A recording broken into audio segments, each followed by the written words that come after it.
The cargo bay of the Star Wanderer smelled like oil and recycled air. Captain Daeho Kim stood near the main loading door, watching his crew move boxes of engine parts across the metal floor. His ship was old, and every repair cost more than he wanted to spend. But the Star Wanderer was his home, and he took care of it the way a man takes care of family. Valkyrie Station Delta hung in space like a giant wheel. The station served traders from dozens of worlds.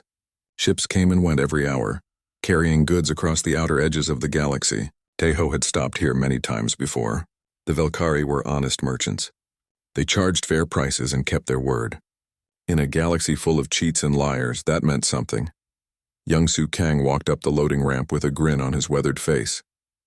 The cargo master was in his 50s with gray hair and laugh lines around his eyes. He had worked as a smuggler in his younger days before going straight. Now he handled all the buying and selling for the Star Wanderer. "Captain, I found the parts Jinwoo needs," Young-Soo said. "Good price, too. But I saw something else out there." Daeho raised an eyebrow. Young-Soo only used that tone when he had news that would cause trouble. "There is a ship in Bay 12, Young-Soo continued. "Small trading vessel. Damaged. The owner is a young Valkyrie woman named Lyra Vok." The name hit Daeho like a punch. Vok. He had not heard that name in years, but he remembered it. "Vok?" he asked quietly. "The same family," Young-Soo confirmed. "I asked around. She is the daughter of Thren Vok, the ambassador." Daeho closed his eyes for a moment. Ambassador Thren Vok, the first alien who had truly believed in humanity. 50 years ago, when Earth was new to the galaxy, most species had seen humans as primitive and dangerous. The big empires wanted to control Earth or ignore it. But Thren Vok had stood before the Galactic Council and argued that humans deserved respect. He had helped Earth get fair trading deals. He had sent medical supplies when the Jakarta plague killed millions. Thren Vok had died in an accident on a human station 10 years ago. Daeho had attended the funeral. Half of Earth had mourned. "What happened to her ship?" Daeho asked.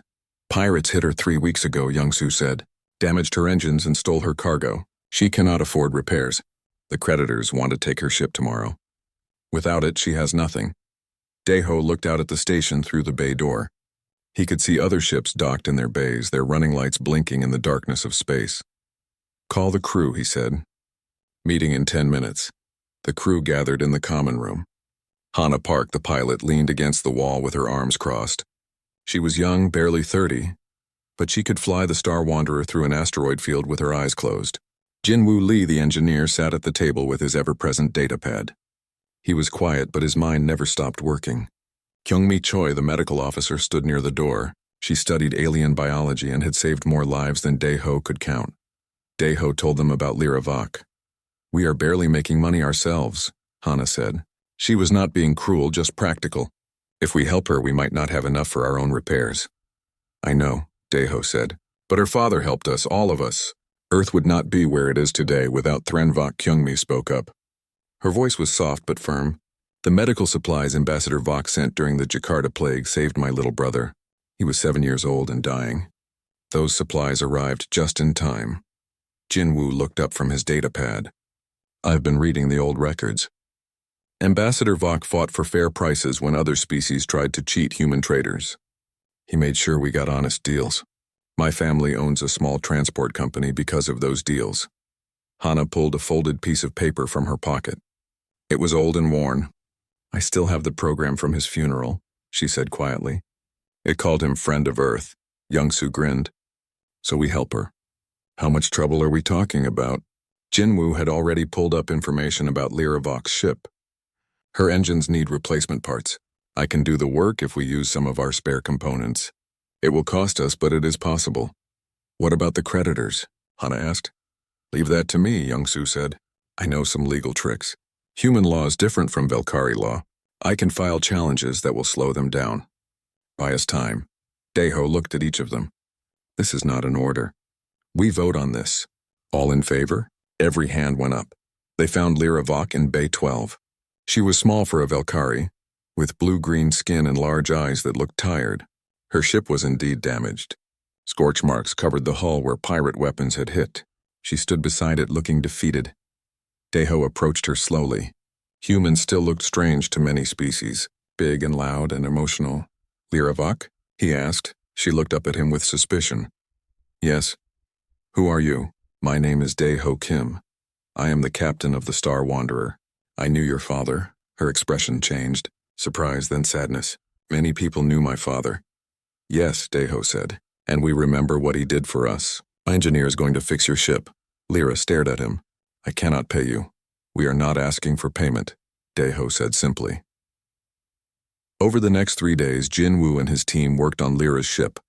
They replaced damaged engine parts with components from their own supplies. Young-soo filed legal papers that confused the Velkari courts and delayed the creditor seizure. Hana contacted other human ships in the area. That was when something unexpected happened. Word spread through the human merchant network. Within days, human traders started changing their routes. They began hiring Lyra to transport cargo. Small jobs at first, then bigger ones. Her schedule filled up for months in advance. Lyra watched in confusion as her fortunes reversed. Her ship was repaired. Her debts were paid. She had more work than she could handle. On the last day, she found Dae-ho in the station cantina. She sat down across from him, her eyes full of questions. Why? She asked. Why are you doing this? All of you? I am nothing to you. Dae-ho took a sip of his coffee. It was terrible station coffee, but he drank it anyway. Your father helped Earth when we needed it most. He did not have to. He gained nothing from it. But he did it anyway because he believed it was right. That was 50 years ago, Lyra said. He is gone. That debt is finished. No, Dae-ho said quietly. Humans do not forget. Not in 50 years. Not in 100. Your father helped us, so we help you. That is how it works, but all these other humans, Lyra said, the ones giving me work, they do not even know me. They know your name, Dae-ho said. They know what your father did. That is enough. Tears formed in Lyra's large eyes. In Velkari culture, crying in public was shameful. But she could not stop herself. These strange humans had crossed the galaxy to help her. They had saved her life, her ship, her future, all because of something her father had done half a century ago. Thank you, she whispered. Dae-ho stood up and placed a hand on her shoulder. No. Thank your father. We are just paying back what we owe. The Star Wanderer left Velkari Station Delta the next morning. As the ship pulled away from the dock, Young-soo came to the bridge. He had a strange look on his face. Captain, he said, the station communication network is buzzing. Word is spreading about what we did. Let it spread, Dae-ho said. Maybe other species will understand how humans work. Hana laughed from the pilot seat. They will think we are crazy. Probably, Dae-ho agreed. But we are the kind of crazy that remembers our friends. Behind them, Velkari Station Delta grew smaller in the view screen. In Bay 12, Lyra Vok stood beside her repaired ship, watching the Star Wanderer disappear into the darkness. She touched the memorial photo of her father that she kept in her pocket. They remembered you, father, she said softly. After all this time, they remembered. 3 months had passed since the Star Wanderer left Velkari Station Delta. The ship now drifted near New Singapore Station, a massive hub where traders from hundreds of worlds met to do business. The station floated in the space between star systems, a neutral ground where even enemies could trade in peace. Captain Dae-ho Kim stood in the repair bay, watching technicians work on his ship's aging hull. The Star Wanderer needed more repairs every year. Sometimes he wondered how much longer she would last. A message alert beeped on his communication device. He pulled it out and saw the sender's name, Lyra Vok. He opened the message. Lyra's business had grown. She now owned 3 ships and employed a small crew. But that was not why she was contacting him. She was forwarding a request from someone called Crystalline Archive Node 7, a Drithani researcher who wanted to interview the Star Wanderer crew about human loyalty patterns. Dae-ho frowned. The Drithani were a strange species. They existed as living data networks, collecting information from across the galaxy. They stored everything in massive archives. Why would they care about humans helping one Velkari merchant? He called his crew together again. They met in the common room, drinking coffee and tea while the station hummed around them. A Drithani wants to interview us, Dae-ho said. About what we did for Lyra Vok. What could they possibly want to know? Hana asked. We just helped someone. That is not exactly newsworthy. Jinwoo looked thoughtful. The Drithani study patterns. Cultural behaviors. If they are asking about us, they must have noticed something unusual. Young-soo laughed. They probably think we are crazy. Spending our own money to help a stranger. She was not a stranger, Kyungmi said quietly. Her father was our friend. They agreed to the interview. The next day, a Drithani representative arrived at their ship. It looked like a floating crystal about the size of a human head, glowing with soft blue light. When it spoke, its voice came from everywhere at once. I am Crystalline Archive Node 7, it said. Thank you for agreeing to speak with me. I have been studying human behavior patterns, and I have questions about your species. The crew gathered around. The crystal floated in the center of the room, its light pulsing gently. You helped Lyravok, Node 7 began, the daughter of Thren Vok. Your species owed her father no formal debt. The assistance he provided to Earth was concluded at his death. Yet you crossed significant distance to provide aid to his descendant. Why? Because we remember what he did, Daeho said simply. Node 7's light flickered. I have reviewed Earth's history. Your species demonstrates an unusual pattern. You maintain debts across generations. The Polish government once owed the United States for aid given 70 years earlier. Jewish communities kept records of helpers across centuries. Korean War veterans from multiple nations held reunions to honor alliances decades after the conflict ended. This behavior is not economically rational. Jinwoo leaned forward. You are looking at it wrong. For humans, loyalty is not about economics. It is about honor. About remembering who stood with us when we needed help. But Threnvok is dead, Node 7 said. The debt died with him. That is how most species operate. Hana shook her head. Not humans. When someone helps us, we do not forget. Ever. And we pass that memory to our children. Node 7 was silent for a moment. Its light pulsed faster as if it was thinking. This creates interesting implications. If humans remember assistance indefinitely, they must also remember betrayals indefinitely. Is this correct? The room went quiet. Daeho felt the temperature drop. That was a dangerous question. Yes, he said carefully. We remember that too. Node 7's light flashed bright. Fascinating and terrifying. Most species allow grudges to fade within a generation, but humans maintain historical memory of both kindness and cruelty. Kyungmi spoke up. My people, the Koreans, have a history of this. We remember kindness for centuries, but we also remember invasions, occupations, and betrayals. Those memories shape our culture even today. Young-soo grinned, but his eyes were serious. We hold grudges, yes, but we also honor our friends. The choice is simple. Treat us well and we will remember you fondly. Treat us badly and we will remember that too. The interview continued for 2 hours. Node 7 asked about human history, about wars and alliances, about how humans taught their children to remember the past. The crew answered honestly. They had nothing to hide. Finally, Node 7 prepared to leave. Before it went, it made a statement that chilled Daeho to his bones. I will be filing a report with the Galactic Council, the Drithani said. A warning, essentially. Your species has unprecedented historical memory. You remember both good and bad across generations. Any species that interacts with humanity must understand this. You will remember everything, both friendship and betrayal, forever. After Node 7 left, the crew sat in silence. Young-soo finally broke it with a laugh. Well, that was ominous. They make us sound dangerous, maybe we are, Hana said quietly. Think about it. Most species forget after a generation or two. But humans, we remember the Alamo. We remember Pearl Harbor. We remember who helped us and who hurt us. For centuries, Jinwoo pulled up data on his pad. I've been monitoring the merchant networks. Word of what we did for Lyra has spread farther than I thought. Other species are talking about it. Some are impressed. Others are concerned. Concerned about what? Daeho asked. About what it means, Jinwoo said. If humans help their friends this aggressively, what do they do to their enemies? Young-soo stood up and stretched. Let them wonder. As long as they treat us fairly, they have nothing to worry about. But Daeho was not so sure. He had seen the way Node 7's light had flashed when discussing human grudges. The Drithani had understood something important. Something dangerous. Humans did not forget. Ever. A week later, concerning news reached the Star Wanderer. The Hegron Dominion, a powerful military empire, had been watching humanity's behavior.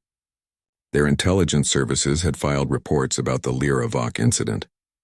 They were trying to determine if humans could be manipulated through their loyalty patterns. Jinwoo showed Daeho the intercepted communications. The Hegron were studying human history looking for weaknesses. They saw humanity's long memory as either a tool to exploit or a threat to neutralize. They do not understand, Daeho said quietly. Understand what? Jinwoo asked. That loyalty cannot be manipulated. You either earn it or you do not. And once you betray it, you never get it back. Hana joined them on the bridge. She had been listening. The Hegron are dangerous. They think like conquerors. They will test us, let them, Young-soo said, walking in with a cup of coffee. They will learn what happens when you mess with someone's friends.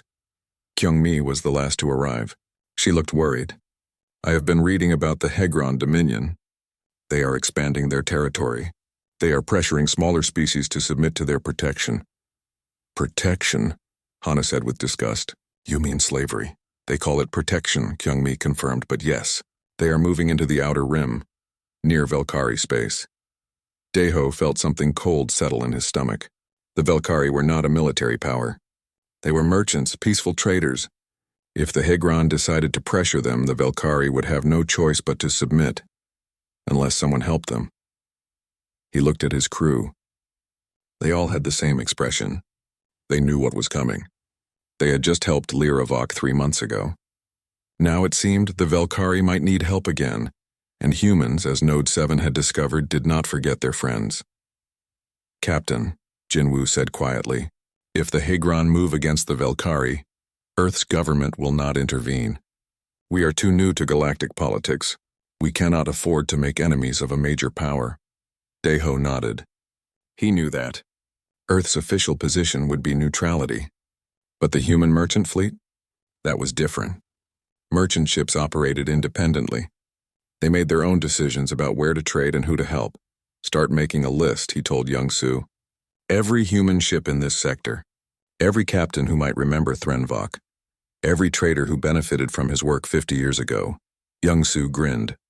Already done, Captain. I always keep lists, Hana looked at Daeho. Are we really going to do this? Go up against the Hegron Dominion? Daeho thought about Lyravok, working hard to rebuild her business. He thought about her father, standing before the Galactic Council 5 decades ago, arguing that humans deserved a chance. He thought about all the humans who had died in the Jakarta plague, saved by Velkari medical supplies. If the Velkari need help, he said quietly, then yes, we are going to do this. The crew looked at each other. Then one by one they nodded. Kyung-mi smiled. The Drithani were right. Humans do not forget, and we do not abandon our friends, Hana added. The Star Wanderer's engines hummed to life. They had repairs to finish and preparations to make. Because somewhere in the outer rim, the Hegron Dominion was about to learn an important lesson. Humans remembered, and humans protected their own. 6 months had passed since Node 7's interview. The Star Wanderer floated near the edge of Velkari space, officially there for routine trading. But Captain Daeho Kim and his crew were watching the news feeds with growing concern. The Hegron Dominion had made its move. 3 Velkari colonies now sat under blockade. Hegron warships surrounded the planets, preventing any ships from entering or leaving. The Hegron demanded tribute for protection services. The Velkari government, lacking any significant military, prepared to surrender. Daeho watched the news footage on the bridge screen. Velkari civilians looked scared. Children cried. Families prepared to lose their independence. A private message arrived on his console. It was from Lyravok Captain Kim. The message read, I am sending this to say goodbye. The Hegron will likely seize my trade routes. My business is finished. I wanted to thank you again for what you did. You gave me 3 good months. That is more than I expected. Stay safe. Do not try to help us. The Hegron are too powerful. Daeho read the message 3 times. Then he called his crew. They gathered on the bridge. Hana checked her navigation charts. Jinwoo reviewed ship capabilities. Kyung-mi prepared medical supplies. Young-soo, as always, had his lists. How many human ships are in range?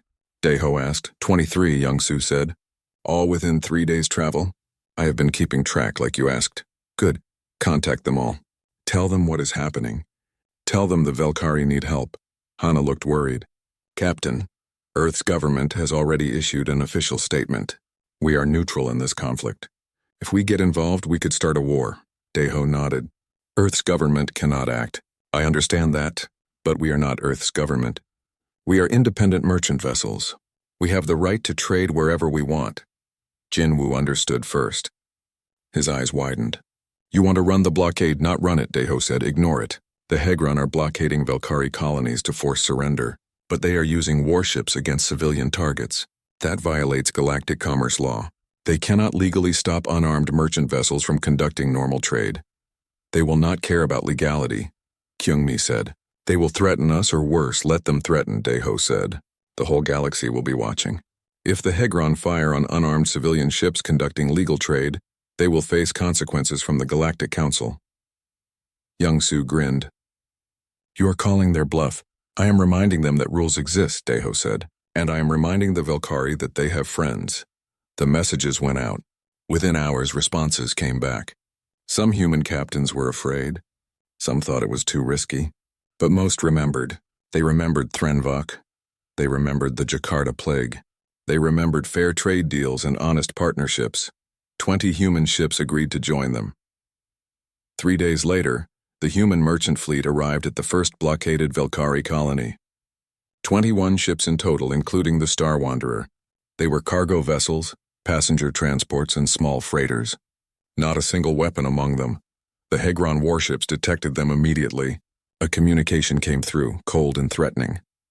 Human vessels, this is Hegron Battle Group 7. This system is under protection protocols. Turn back immediately or face military action. Daeho took a deep breath. He opened a channel, broadcasting on all frequencies. Every ship in the system would hear this, including the Velkari colonists on the planet below. This is Captain Daeho Kim of the human merchant vessel Star Wanderer. We are unarmed civilian ships conducting legal trade with Velkari colonies. We are not a military threat. We are simply here to trade, as is our right under galactic commerce law. We will proceed. The Hegron response was immediate and angry. You will halt immediately or be fired upon. Daeho looked at his crew. They all nodded. Hana's hands were steady on the controls. We are unarmed civilian vessels, Daeho repeated calmly. Firing on us would be a violation of galactic law. We are proceeding with our legal trade mission. The human ships moved forward as one, 21 vessels slow and steady, heading toward the blockaded planet. The Hegron warships moved to intercept. Weapons locked on target, but they did not fire, because the whole galaxy was watching. News networks from a dozen species had picked up the story. Human merchants challenging a Hegron blockade. Cameras recorded every moment. If the Hegron fired on unarmed civilian ships engaged in legal trade, they would be war criminals. The Galactic Council would have to respond. Other species would see the Hegron as barbaric monsters. The Hegron commander was trapped. Let the humans through, and the blockade was meaningless. Fire on them and face galactic condemnation. The human ships reached the planet. The Hegron warships watched but did nothing. Young-Soo laughed with relief as they entered orbit. We did it. We actually did it. This is only the beginning, Jin-Woo said. He was right. Word spread fast through human space. Not just 20 ships now. Hundreds of human merchants changed their routes. They all headed toward Velkari space. Ships from every corner of human territory carrying food, medicine, building supplies, all offered at cost or even as gifts. The Hegron tried to stop them. They issued threats. They moved more warships into position, but they could not shoot. Not with the galaxy watching. Not without proving they were tyrants. Within a week, the blockade had become meaningless. Human ships came and went freely. The Velkari colonies received all the supplies they needed. The Hegron warship sat in space, impotent and furious, but Kyungmi delivered the final blow. She created a documentary. It showed footage of Threnvok speaking at the Galactic Council 50 years ago. It showed Velkari medical supplies arriving on Earth during the Jakarta Plague. It showed millions of saved lives.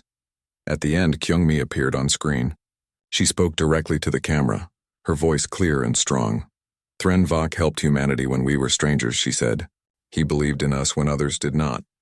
He saved lives when he had no obligation to do so. The Velkari are no longer strangers to us. They are friends. They are family. And humans do not abandon family. She broadcast the documentary on every channel. It spread across the galaxy within hours. Billions watched it. The effect was immediate. Public opinion turned against the Hegron. Other species began to question their own neutrality. If humans were willing to cross the galaxy for friends, what did it say about everyone else who did nothing? The Hegron Dominion withdrew their blockade 3 days later. They claimed it was a temporary measure, a strategic repositioning, but everyone knew the truth.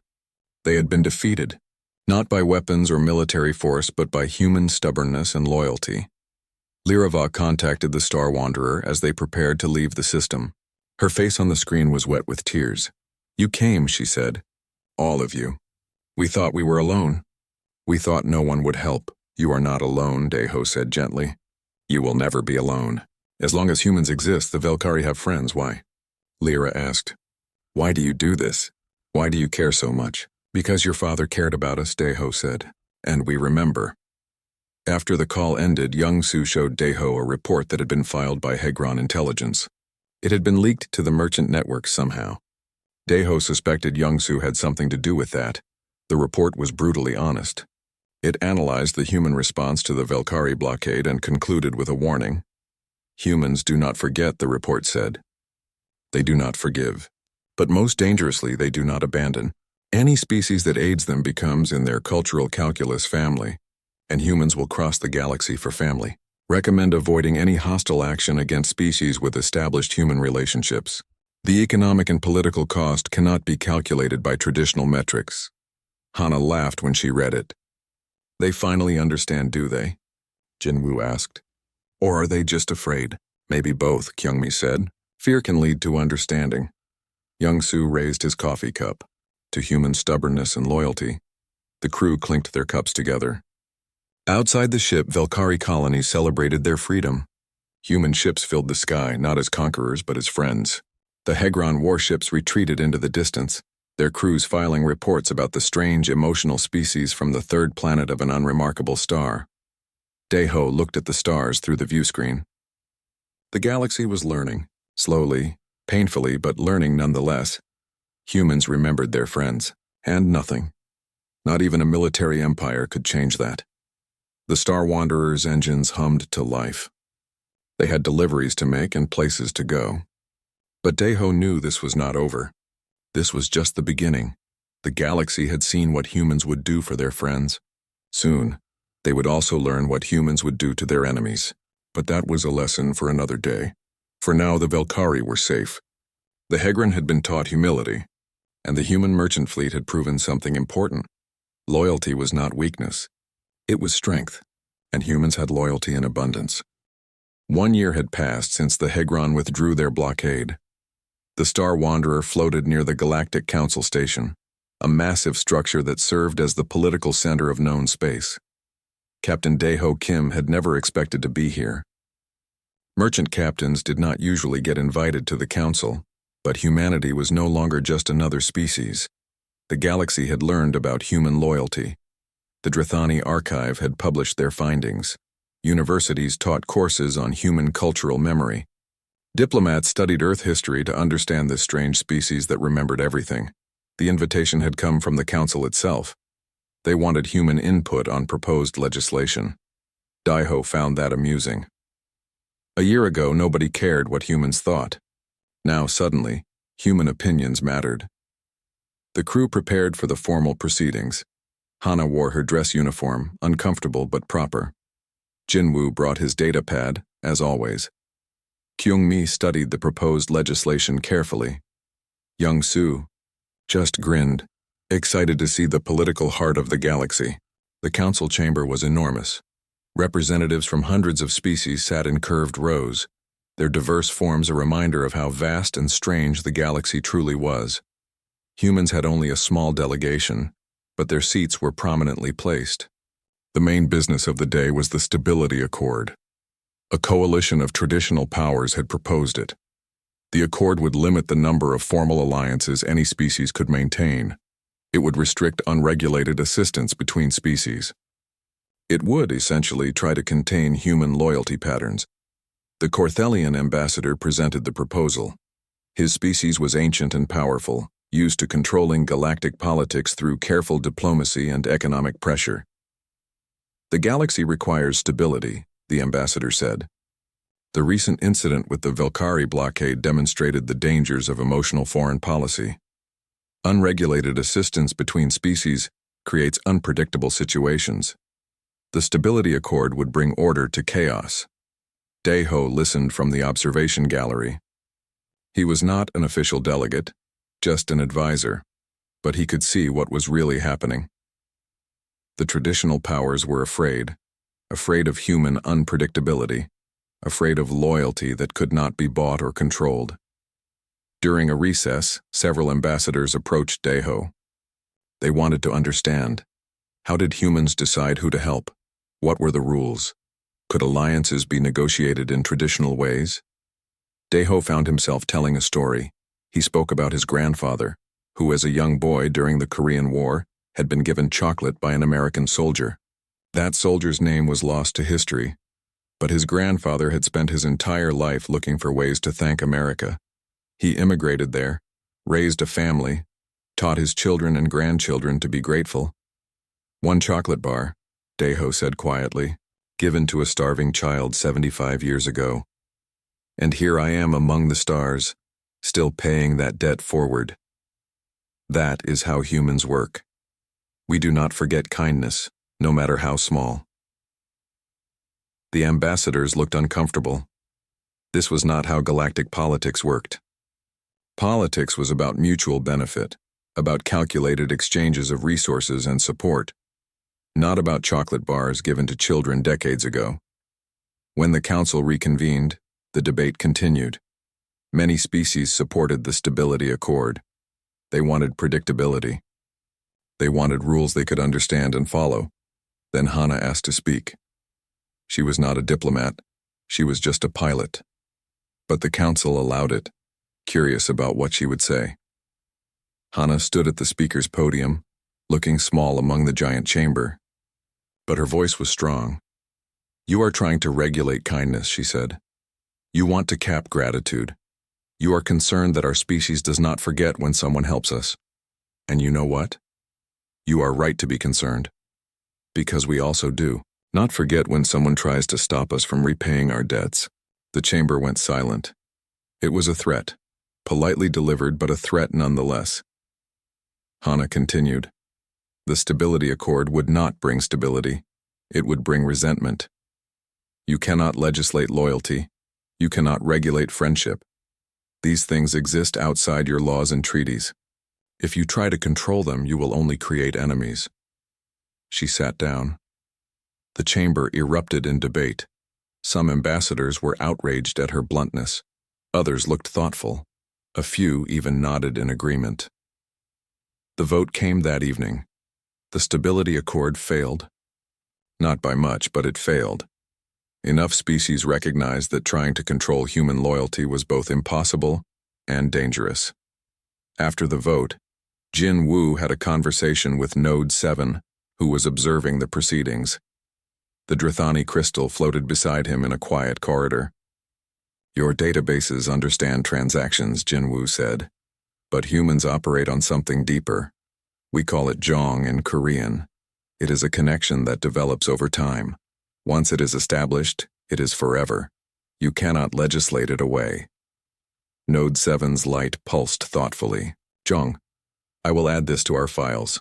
It explains much about your species. Jin Wu smiled. We are not complicated. We just remember who helped us and who hurt us. Everything else follows from that. The next day, as the Star Wanderer prepared to depart, Lyra Vok arrived at the station. She had brought her fleet of 10 ships, all successful merchants now. But she came bearing a gift. It was a memorial plaque, commissioned by the Velkari government. It honored her father, Thren Vok, and listed all the ways he had helped humanity. At the bottom was his most famous quote, spoken at the Galactic Council 50 years ago. The measure of any civilization is not in its power, but in how it treats those who cannot yet stand on their own. Deho accepted the plaque with gratitude. It would hang in the Star Wanderer's bridge, a reminder of why they did what they did. But Lyra had more news. The Velkari Assembly has voted to enter a formal alliance with Earth, she said, not because of strategic benefit, not because of trade advantages, but because when we needed friends, the humans came. That is the only calculation that matters. Young-Su examined the plaque, running his fingers over the engraved words. He grinned at Deho. I think the ambassador would be proud. We have been living by that quote without even knowing it. Kyungmi stood beside them. We have been living by it because it is who we are. Humans help those who cannot stand on their own. We always have. The formal alliance ceremony happened the next week. It was a simple affair, nothing like the grand treaties of the major powers. Just honest promises between friends. Earth and the Velkari Consortium, bound not by legal obligation but by mutual respect and remembered kindness. Other species watched carefully. They were beginning to understand. Human loyalty was not random or emotional. It followed clear patterns. Help humanity and you gained a friend forever. Betray humanity and you made an enemy forever. The choice was simple. Some species actively sought to build relationships with humans now. They saw it as insurance, a way to gain powerful allies. But humans could smell insincerity. The relationships that worked were the ones built on genuine friendship, not calculated political advantage. The Hagron Dominion, humbled by their defeat, took a different approach. They began trading with humanity honestly. Fair prices, no tricks, no threats. They never apologized for the blockade, but their behavior changed. They had learned their lesson. Deho watched all this from the bridge of his aging ship. The galaxy was changing. Human influence spread not through conquest or economic dominance, but through a growing web of relationships built on remembered kindnesses. Hana plotted their course back to human space. "Where to next, Captain?" "Home," Deho said. "We have earned a rest. But keep your ears open. Someone else might need help." "They always do," Youngsu said. "And we will be there." Jinwoo looked up from his datapad. "I have been tracking something interesting. There are rumors of a species on the far edge of the galaxy facing an ecological crisis. The Torvan Compact. They have no relationship with Earth. No history with humans at all." "Why do you mention them?" Kyungmi asked. "Because I found something in the old archives," Jinwoo said. 60 years ago, a Torvan science vessel encountered one of Earth's primitive probes. They retrieved it, decoded the message, and sent a reply. They told us we were not alone. The bridge went quiet. Deho felt something stir in his chest. An old debt. Older than Thren Vok. Older than any of their other obligations. "What happened to that message?" he asked. "It arrived years after we made contact with the Velkari," Jinwoo said. "It was filed away and forgotten. I do not think the Torvans even remember sending it. But we remember now," Hana said quietly. Youngsu laughed. "Here we go again." Kyungmi smiled. "The Torvans told us we were not alone when we were afraid and uncertain. That is worth remembering." Deho looked at his crew. They were tired. The Star Wanderer needed repairs. They had earned their rest. But they were also human, with human hearts and human memories. "How bad is their ecological crisis?" he asked. "Bad enough that they might not survive without help," Jinwoo said. "And no one else is helping them. They are too far away, too isolated, too unimportant." Deho made his decision. He had made it the moment Jinwoo mentioned the forgotten message, because humans did not forget. Not in 60 years. Not ever. "Change course," he told Hana. "We are going to the Torvan Compact." "Are you sure?" Hana asked. "It is a long journey. We will be far from human space." "They told us we were not alone," Deho said simply. "Time to return the favor." 5 years had passed since the failed stability accord. Captain Deho Kim was older now, with more gray in his hair and deeper lines around his eyes. The Star Wanderer was older too, patched and repaired so many times that Jinwoo joked it was more repair than original ship. But she still flew, and that was what mattered. The journey to the Torvan Compact had taken months.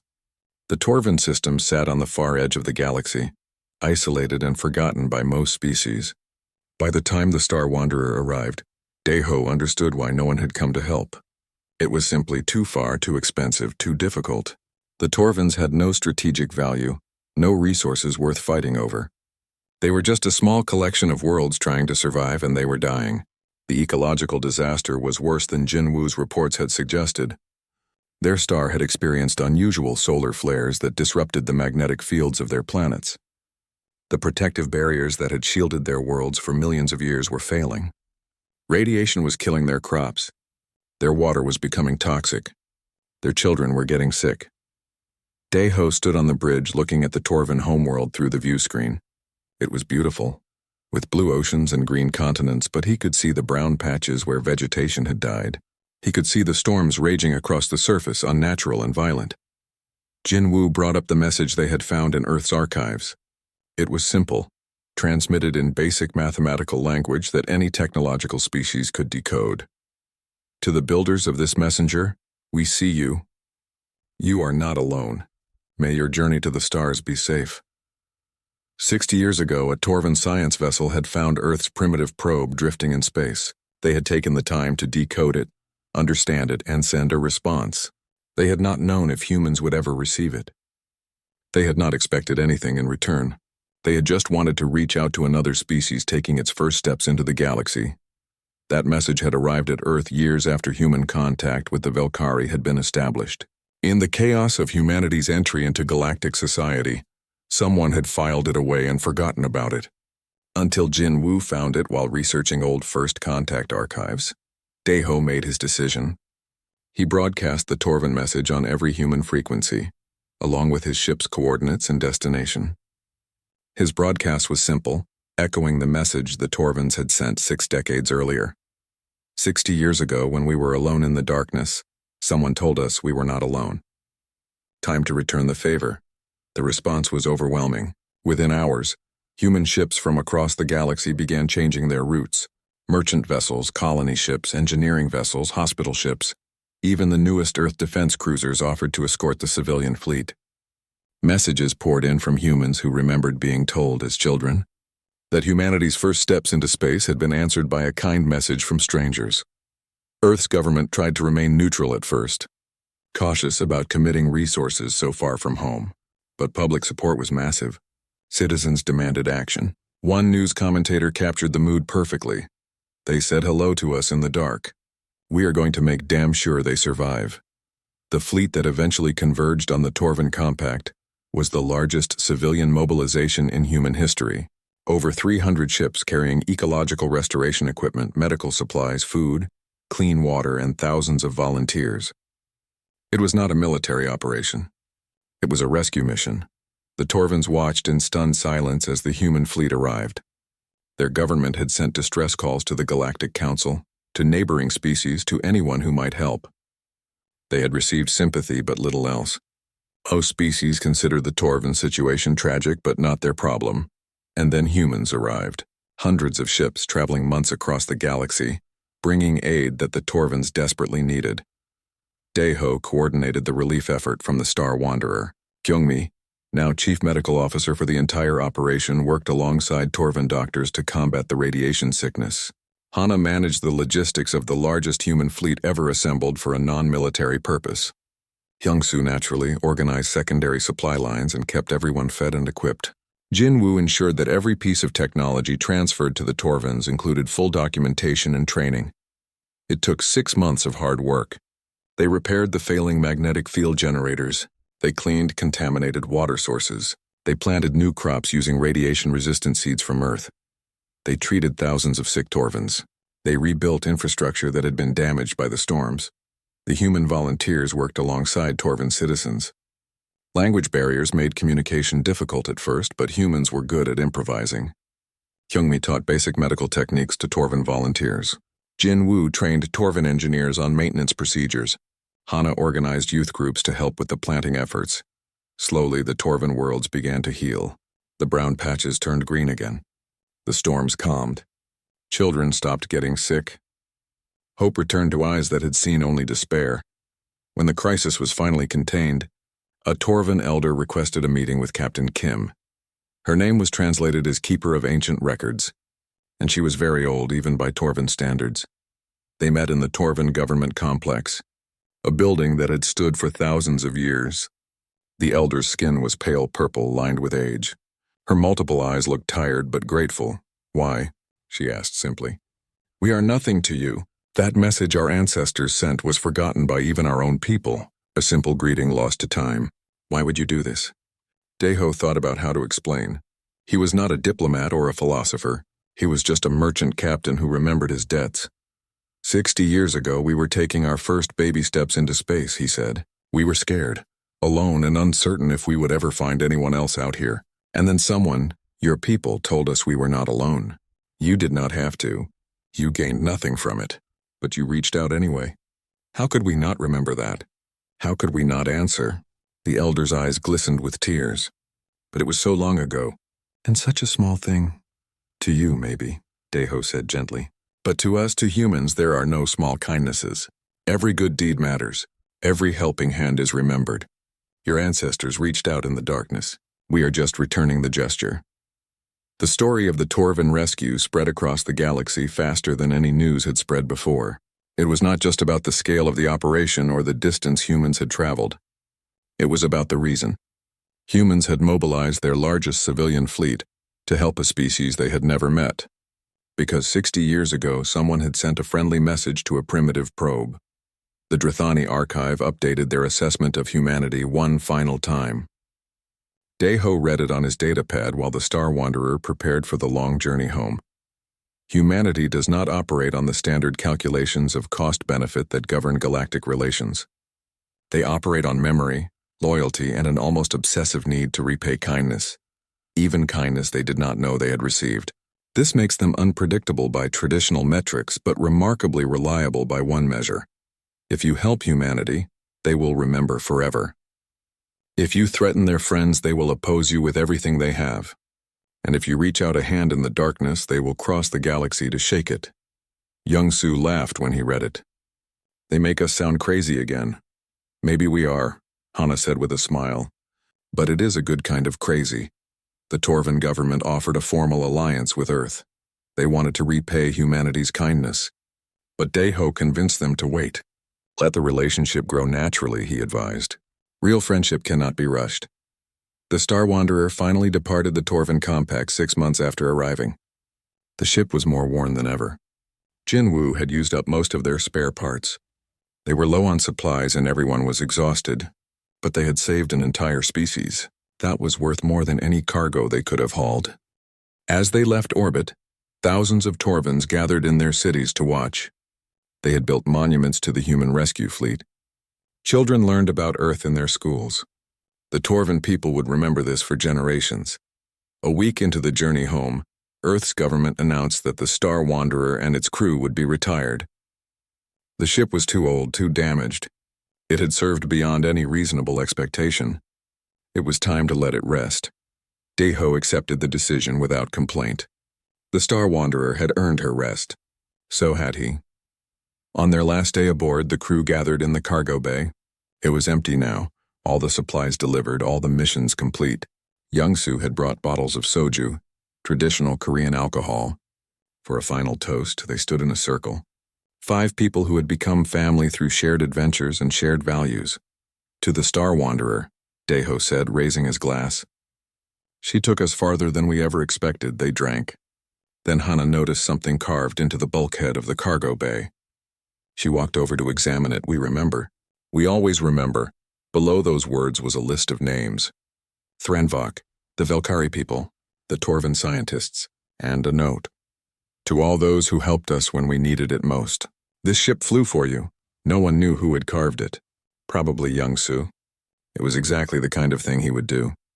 Jinwoo took a picture of it with his datapad. This needs to be preserved. Put in a museum somewhere. Not a museum, Kyungmi said. A school. Children should see this. They should understand why we do what we do. They finished their drinks in silence. Then one by one, they left the cargo bay for the last time.